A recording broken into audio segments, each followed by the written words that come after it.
The stadium exploded in confusion before the ball had even stopped rolling. Iran thought they had done it. The players were celebrating. The bench was celebrating. Thousands inside SoFi Stadium were celebrating. And then suddenly, nobody knew what was happening anymore. Mehdi Taremi had just produced what looked like one of the moments of the tournament. A perfectly worked free kick, quick movement, perfect timing, the ball in the net. Belgium stunned, Iran leading against one of Europe's biggest football powers. Then the celebration froze. VAR stepped in, not for a foul, not for a handball, not for something obvious, for offside, a marginal one, the kind that creates silence before it creates anger. The goal disappeared, and immediately people started asking the question that always follows these moments. Wait, how close was it? Because this wasn't one of those calls where everyone immediately says, yeah, okay, fair enough. This was one of those moments where people start squinting at screens, one frame, one shoulder, one line, one tiny detail deciding everything. And suddenly a match that should have been remembered for football became something else entirely, because Iran wasn't just playing Belgium, not really. They were fighting circumstances that almost sound made up. That's where the story starts becoming strange. Because before anyone talks about the VAR decision, before anyone talks about Taremi, before anyone talks about the draw itself, there's a question sitting underneath all of this. How is Iran even here? Because this tournament was already carrying a situation that felt almost impossible. The World Cup is being hosted in the United States. Iran and the United States are currently in military conflict. Normally, that sentence alone sounds like the setup for a problem nobody wants to deal with. But now imagine trying to run an international football campaign inside that reality, and this is where the details start getting uncomfortable.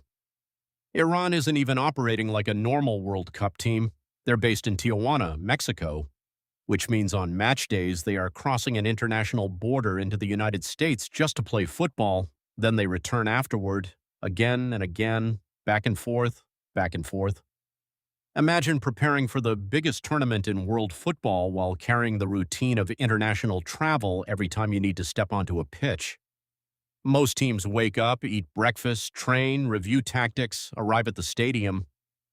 Iran has something else added to the process, border logistics, and suddenly the football itself almost starts feeling secondary.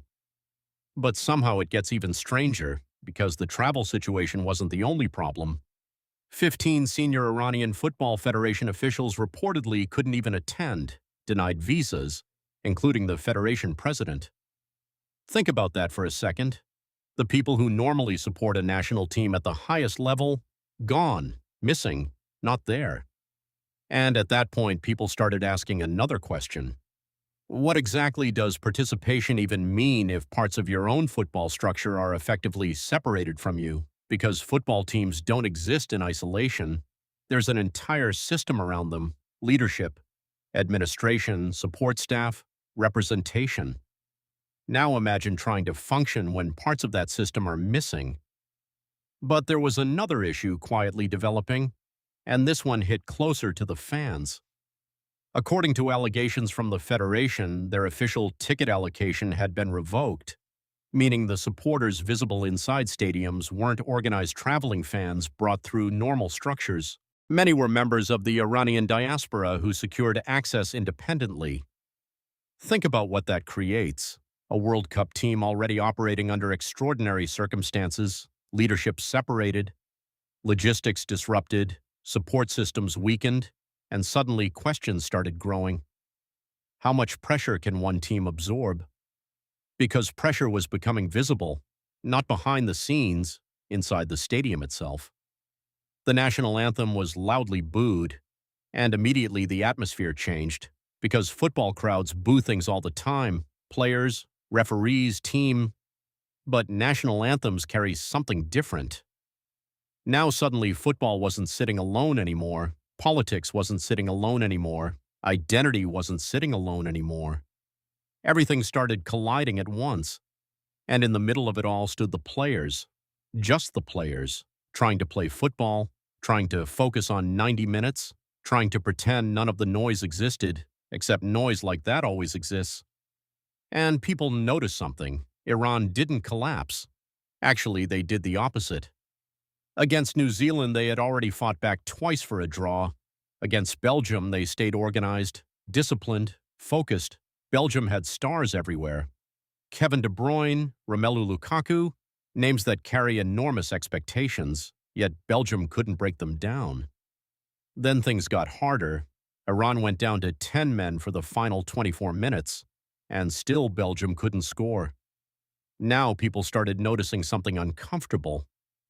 The team everyone expected to survive somehow looked stronger mentally than teams living under normal conditions. How? How does a group dealing with all this remain this organized? How does pressure become resistance instead of collapse? And that's where Taremi enters the story again, because the disallowed goal wasn't just any goal, this wasn't just any player. Taremi is likely playing his final World Cup, a veteran, a leader, the emotional center of the team. And after the match, he wasn't talking about conspiracies, he wasn't attacking officials, he wasn't exploding publicly. Instead, he talked about unity, about bringing joy to Iranians around the world regardless of politics, which almost made the situation feel even heavier. Because football was supposed to be the escape. Instead, football itself had become another pressure point. And now the reaction started spreading. Fans argued about the VAR decision, some defended it, rules are rules, offside is offside, technology removes human error, that's the argument. And to be fair, there is logic there. If the player is offside by 1 centimeter or 10 meters, the rule doesn't change. That is the strongest defense. But here's the problem. People aren't arguing only about the rule. They're arguing about trust. Because this isn't happening in a vacuum.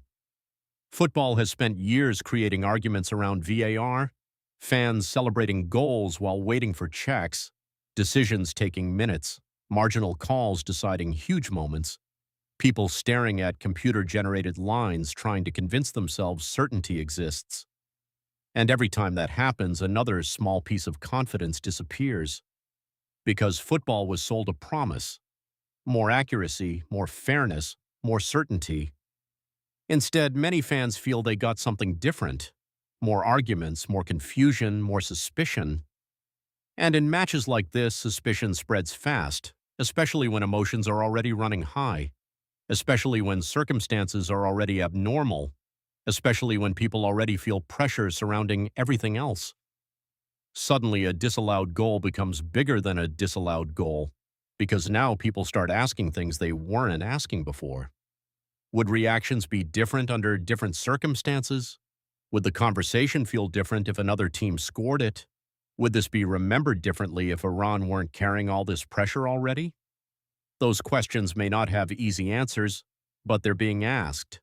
And that's the issue, because once trust starts cracking, uncertainty fills the gaps, and uncertainty spreads faster than facts.